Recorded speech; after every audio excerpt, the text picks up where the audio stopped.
ఈ రోజు మన రెసిపీ వచ్చేసి కేవలం సగ్గు బియ్యంతో పరోటాలు. ఈ పరోటాలు ఎంతో రుచిగా ఎంతో టేస్టీగా ఉంటాయి. ఈ పరోటాలు ఇంట్లో వాళ్ళందరికీ నచ్చుతుంది, అంత రుచిగా అయితే ఉంటాయి. ఇంకెందుకు ఫ్రెండ్స్ ఆలస్యం, ఎలా చేయాలో ఏంటో అనేది వీడియోలోకి అయితే వెళ్ళిపోయి చూద్దామా. మరి ఇంకా ముందుగా ఒక కడాయి అయితే పెట్టేసుకొని అందులోకి 1 కప్పు దాకా సగ్గు బియ్యం అయితే తీసుకోవాలి. ఇంకా నేను ఇక్కడ నార్మల్ సగ్గు బియ్యం అయితే తీసుకున్నాను. లైలాన్ సగ్గు బియ్యం కూడా ఉంటాయండి, 2 రకాలు అయితే ఉంటాయి. మనకు ఒక 2 నిమిషాల పాటు స్లిమ్ లో పెట్టేసుకొని బాగా కలుపుతూ ఈ సగ్గు బియ్యాన్ని బాగా ఫ్రై చేసుకోవాలి. ఈ సగ్గు బియ్యం చెమ్మ ఆరిపోయేంత వరకు బాగా ఫ్రై చేసుకోవాలి. ఎక్కడ తడిదనం అనేది ఉండకూడదు, బాగా రోస్ట్ అయిపోవాలి. ఇంకా ఇప్పుడు ఒక 2 నిమిషాల తర్వాత అయితే ఇంకా స్టవ్ అయితే ఆఫ్ చేసుకొని చల్లారనివ్వాలి. ఇంకా ఇప్పుడు ఒక జార్ అయితే తీసుకొని ఇంకా చల్లారిన సగ్గు బియ్యాన్ని అయితే జార్లోకి అయితే తీసుకుంటున్నాను. ఇప్పుడు మూత పెట్టేసుకొని బాగా స్మూత్ గా గ్రైండ్ చేసుకోవాలి. ఇంకా గ్రైండ్ చేసుకున్న తర్వాత ఒక జల్లెడైతే తీసుకొని ఇంకా జల్లించుకోవాలి. మనకు బాగా మెత్తటి పౌడర్ అయితే వస్తుంది. ఇంకా గ్రైండ్ చేసుకున్న తర్వాత జల్లించుకున్న తర్వాత ఇలా అయితే ఉండాలి. ఈ పిండిని కూడా ఇప్పుడు ఈ రవ్వను కూడా గ్రైండ్ చేసుకుందాం. ఇంకా మిగిలిన దాన్ని కూడా గ్రైండ్ చేసుకున్న తర్వాత ఇంకా ఇది కూడా జల్లించుకుందాం. ఇంకా మొత్తం ఈ రవ్వ అయిపోయేంత వరకు బాగా గ్రైండ్ చేసుకుంటూ జల్లించుకోవాలి, ఈ సగ్గు బియ్యం అయిపోయే వరకు. ఇంకా మొత్తం అయితే నాకు ఇంత సగ్గు బియ్యం పౌడర్ అయితే వచ్చింది. ఈ పిండిని ఒక బౌల్ తీసుకొని ఇంకా అందులోకి వేసుకుంటున్నా.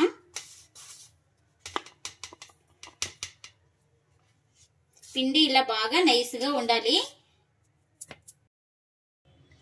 ఇంక ఇప్పుడు నేను ఇక్కడ 2 ఆలు అయితే బాగా మెత్తగా ఉడికించుకున్నాను.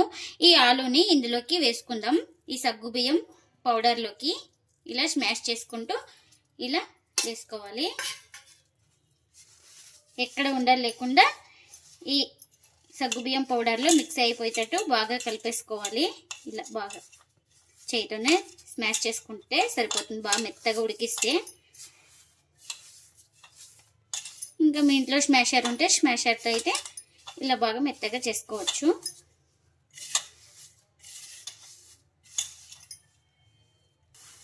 ఇంకా ఇలా బాగా చేతితోనే ప్రెస్ చేసుకుంటూ ఈ సగ్గుబియ్యం పౌడర్లో బాగా కలిసిపోయేటట్టు ఇలా చేతితోనే బాగా స్మాష్ చేసుకోవాలి. ఇంకా ఇలా 2 మిర్చి అయితే తీసుకొని చిన్నగా కట్ చేసుకున్నాను. ఈ మిర్చి ముక్కలు కూడా ఇందులోకి వేసుకోవాలి. ఇంకా ఇప్పుడు ఇందులోకి 1/2 టీ స్పూన్ దాకా జీలకర్ర కూడా వేసుకోవాలి. ఇప్పుడు రుచికి సరిపడినంత సాల్ట్ కూడా వేసుకోవాలి. మనం ముందుగానే వాటర్ అయితే వేయకూడదు, వాటర్ లేకుండానే ఫస్ట్ పిండి మొత్తాన్ని బాగా కలిపేసుకోవాలి. ఇలా బాగా ప్రెస్ చేసుకుంటూ బాగా కలిపేసుకుందాం. ఇక్కడ నాకు వాటర్ అయితే అవసరం పట్టింది, కొంచెం వాటర్ అయితే వేసుకుంటున్నాను. కొద్దిగా వాటర్ వేసుకొని ఇంకా బాగా కలిపేసుకుందాం.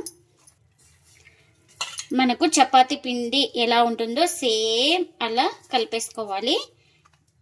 కొంచెం కొంచెం వాటర్ వేసుకుంటూ ఒకటేసారి వేయకుండా కొద్దిగా వాటర్ వేసుకుంటూ చపాతీ పిండి ముద్దలాగా వచ్చే వరకు ఈ పిండిని అయితే కలిపేసుకోవాలి. ఇలా అంతా బాగా మొత్తం కలిపేసుకున్నాను. మనకు పిండి అయితే ఇలా సాఫ్ట్ గా ఉండాలి. ఇప్పుడు కొంచెం పైన ఆయిల్ అయితే వేసేసుకొని ఇంకా ఒకసారి పిండి మొత్తాన్ని బాగా సెట్ చేసుకుందాం. ఇలా ఆయిల్ వేసుకున్న తర్వాత ఇలా బాగా సెట్ చేసుకొని ఇంకా ప్లేట్ పెట్టేసుకొని ఒక 10 నిమిషాలు అయితే పక్కన పెట్టేసుకుందాం. ఇంకా దీనికి కాంబినేషన్ గా నేను ఆనియన్ పచ్చిమిర్చి చట్నీ అయితే చేస్తున్నాను. ముందుగా కడాయి అయితే పెట్టేసుకొని ఆయిల్ కూడా వేసేసుకున్నాను. ఒక 2 స్పూన్ల దాకా ఆయిల్ కూడా హీట్ అయింది మనకు. ఇప్పుడు ఇందులోకి ఇలా చిన్నగా కట్ చేసుకున్న ఆనియన్స్ అయితే వేసుకోవాలి. ఇప్పుడు కారానికి తగినంత మిర్చి అయితే వేసుకోవాలి. ఇంకా మిర్చి కూడా వేసుకొని ఒకసారి బాగా కలిపేసుకుందాం. ఈ ఆనియన్స్ అయితే మనకు బ్రౌన్ కలర్ అయితే రావాలి, లైట్ గోల్డెన్ కలర్ వచ్చే వరకు బాగా ఫ్రై చేసుకోవాలి. ఇప్పుడు ఇందులోకి ఇలా పొట్టుతోనే ఒక వెల్లుల్లి రెబ్బలు ఒక 6 దాకా అయితే వేసుకోవాలి. ఇలా చిన్నగా కట్ చేసుకున్న టమాటాలు కూడా వేసుకోవాలి. ఆనియన్ కొంచెం కలర్ చేంజ్ అయిన తర్వాత అయితే ఇవన్నీ వేసుకోవాలి. ఇంకా ఇవన్నీ కూడా వేసేసుకొని బాగా టమాటా స్కిన్ సపరేట్ అయ్యే వరకు అయితే మగ్గించుకోవాలి. ఇంకా మనం టమాటాలు అయితే స్కిన్ సెపరేట్ అయ్యే వరకు అయితే ఉడికించుకున్నాను. ఉడికిన తర్వాత స్టవ్ అయితే ఆఫ్ చేసుకున్నాను. స్టవ్ అయితే ఆఫ్ చేసుకున్న తర్వాత చల్లారింది. ఇప్పుడు మిక్సీకి అయితే వేసుకుందాం. ఇంకా ఇప్పుడు ఒక జార్ తీసుకొని ఇంకా దీంట్లోకి వేసుకుంటున్నాను.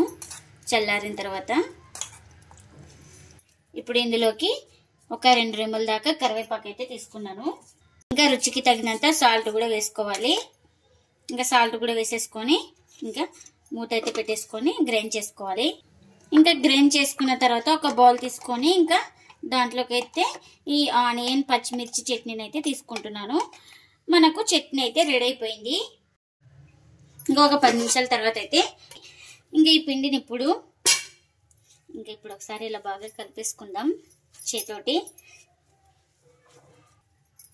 ఇంకా ఇలా ఒకసారి బాగా కలిపేసుకోవాలి. మనకు అంత సాఫ్ట్గా ఉంటుంది. మనకు ఎందుకంటే ఈ సగ్గుబియ్యం పౌడర్ చేసుకొని జల్లించుకున్నాక నానబెట్టేసుకున్నాం కదా, మనకు నీరు వేసుకున్నప్పుడు ఈ సగ్గుబియ్యం అనేది పీల్చుకొని ఉంటుంది. ఒకసారి ఇలా బాగా చేతోటి ప్రెస్ చేసుకుంటే బాగా సాఫ్ట్గా వస్తుంది మనకు పిండి. చూడండి ఇలా ఉండాలి సాఫ్ట్గా. మనకు ఏ సైజు కావాలో ఆ సైజు పిండి ముద్దనైతే తీసుకుందామండి. ఇంకా ఇలా ఈ పిండి ముద్దని తీసుకొని ఇలా బాగా రౌండ్గా ఎక్కడ క్రాక్స్ లేకుండా బాగా రౌండ్గా చుట్టేసుకోవాలి. ఇలా రౌండ్గా చేసుకున్న తర్వాత ఒక ప్లేట్లోకి అయితే తీసుకుంటున్నా. ఇంకా అన్ని ఇలా చేసి పెట్టేసుకున్నాను. ఈ పిండికి మనకు వచ్చేసి ఇంకా 6 చపాతీ ముద్దలు అయితే అయినాయి. ఇంకా ఇలా బండ పైన కొంచెం గోధుమ పిండి అయితే వేసుకోవాలి. ఇలా స్ప్రెడ్ చేసుకొని ఇంకా ఒక పిండి ముద్దనైతే తీసుకున్నాను. ఇంకా ఇప్పుడు దీన్ని నిదానంగా రుద్దుకోవాలి. ఇలా పిండి కొంచెం ఇలా పొడి పిండి చల్లుకుంటూ ఇలా బాగా రుద్దుకోవాలి నిదానంగా. మనకు ఏ సైజు కావాలంటే ఆ సైజు రుద్దేసుకోవడమే. ఇలా రుద్దుకున్న తర్వాత ఇంకా ఇలాంటిది ప్లేట్ అయితే ఉంటుంది కదా మన ఇంట్లో, ఇలాంటి ప్లేట్ అయితే తీసుకొని ఇలా చేయడం వల్ల మనకు షేప్ నీట్గా వచ్చేస్తుంది క్రాక్స్ లేకుండా. ఇంకా ఇలా ఈ థిక్నెస్గా ఉండాలి. ఇప్పుడు ఇలా రెడీ చేసుకున్న తర్వాత ఒక ప్లేట్లోకి అయితే తీసి పెట్టుకుందాం.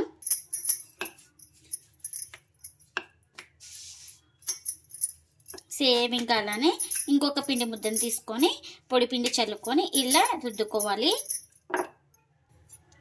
ఇంకా ఇలా రుద్దేసుకున్న తర్వాత ఇంకా దీన్ని కూడా ఇలా కట్ చేసుకుందాం. ఇలా ఎక్స్ట్రా పిండి తీసేసుకొని ప్లేట్లోకి పెట్టేసుకుంటున్నా. అన్ని ఇలానే చేసుకోవాలి. ఇంకా కాల్చుకోవడానికి పెన్నం కూడా పెట్టేసుకున్నాను. పెన్నం కూడా హీట్ అయింది. ఇప్పుడు ఇలా చేసి పెట్టేసుకున్న ఈ చపాతీని అయితే వేసుకుంటున్నా. ఇంకా ఇలా ఒక సైడ్ కాలిన తర్వాత ఇంకొక వైపుకి అయితే టర్న్ చేసుకోవాలి. ఒక స్పూన్ ఆయిల్ అయితే వేసుకొని, చిన్న స్పూనేనండి, ఇలా ఇదే స్పూన్తో ఇలా స్ప్రెడ్ చేసుకోవాలి. మీరు నూనె ఇష్టం లేని వాళ్ళు గీ కానీ బటర్ కానీ వేసుకోవచ్చు. ఇంకొక వైపుకి అయితే టర్న్ చేసిన ఆయిల్ అంటించుకున్న తర్వాత చూడండి ఈ రోటీ ఎంత బాగా పొంగుతుందో. మనకు రోటీ అయినా అనొచ్చు, పరోటా అయినా అనొచ్చు, చపాతీ అయినా పిలిచొచ్చండి. బాగా పొంగుతూ బాగా సాఫ్ట్గా అయితే ఉంటాయి. తినే కొద్దీ తినాలనిపిస్తే అంత టేస్టీగా అయితే ఉంటాయి. మనకు ఇలా బాగా స్పూన్ తోటి ప్రెస్ చేసుకుంటూ కాల్చుకోవాలి. మనకు లోపల వరకు బాగా కాల్చుకునేటప్పుడే హై ఫ్లేమ్లోనే కాల్చుకుంటే పైన ఒకటి కాలినట్లు ఉంటుంది, లోపల పచ్చి పిండిగానే ఉంటుంది. మనం మంటను అడ్జస్ట్ చేసుకుంటూ మీడియం టు లో ఫ్లేమ్లో బాగా ఫ్రై చేసుకోవాలి. ఇంకా మనకు ఇది రెడీ అయిపోయింది కదా. ఇంకా దీన్ని అయితే ప్లేట్లోకి అయితే తీసుకుంటున్నా. ఇంకా మరొక చపాతీని అయితే వేస్తున్నాను. ఇంకొక సైడ్ బాగా కాలిన తర్వాత ఇంకొక వైపుకి అయితే తిప్పుతున్నా. నేను ఇక్కడ ఆయిల్ లెస్గా చూపిస్తున్నాను, ఆయిల్ లేకుండా చూపిస్తున్నాను. ఇంకా కొంతమంది ఆయిల్ లేకుండా కూడా ఇష్టపడుతుంటారు కదా, వాళ్ళ కోసం అయితే ఇలా ఆయిల్ లేకుండా కాల్చుకోవాలి. మనకు ఇలా లైట్గా పొంగుతుంది. ఏమంటే ఈ సగ్గుబియ్యం రోటీలు బాగా సాఫ్ట్గా బాగా ఉంటాయి. చూడండి ఇలా బాగా ప్రెస్ చేసుకుంటూ ఒత్తుకుంటూ కాల్చుకుంటే మనకు ఈ చపాతీ కూడా బాగా పొంగుతుంది. ఇంకా ఇప్పుడు ఇది కూడా రెడీ అయిపోయింది. ఇంకా ఇప్పుడు దీన్ని కూడా ప్లేట్లకి తీసుకుంటున్నా. అన్నీ ఇలానే చేసుకోవాలి. ఎంతో టేస్టీగా ఉండే సగ్గుబియ్యం రోటీలు అయితే రెడీ అయిపోయినాయి. ఇంకా ప్లేట్లకి అయితే సర్వ్ చేస్తున్నాను. ఎప్పుడు ఒకే రకం రోటీలు కాకుండా ఇలా వెరైటీగా సగ్గుబియ్యంతో చేసుకుంటే చాలా టేస్టీగా అయితే ఉంటుంది. చాలా స్మూత్ గా ఉంటాయి. ఇందులోకి ఆనియన్ మిర్చి చట్నీ అయితే చేసుకున్నాం కదా, ఇంకా ఈ చట్నీని కూడా సర్వ్ చేస్తున్నాను. ఇంకా మీకు ఇప్పుడు చూపిస్తున్నాను చూడండి. ఇవి చాలా స్మూత్ గా చాలా సాఫ్ట్ గా ఉంటాయి. టేస్ట్ అయితే అంత బాగుంటుంది. ఇంకా లోపల కూడా మనకు ఎక్కడ పిండి అయితే లేదు. వీళ్ళైతే చాలా స్మూత్ గా ఉంటాయి. మీరు కూడా తప్పకుండా ఒకసారి ఇలా ట్రై చేయండి. మీకు ఎలా వచ్చిందో కామెంట్ అయితే చేయండి ఫ్రెండ్స్. ఇదండి ఇవాల్టి బ్లాగ్. ఈ వీడియో కనుక నచ్చితే ప్లీజ్ లైక్ చేయండి, షేర్ చేయండి, కామెంట్ చేయండి. అలాగే లైక్ చేసి సపోర్ట్ చేయండి friends. Thanks for watching. Bye bye.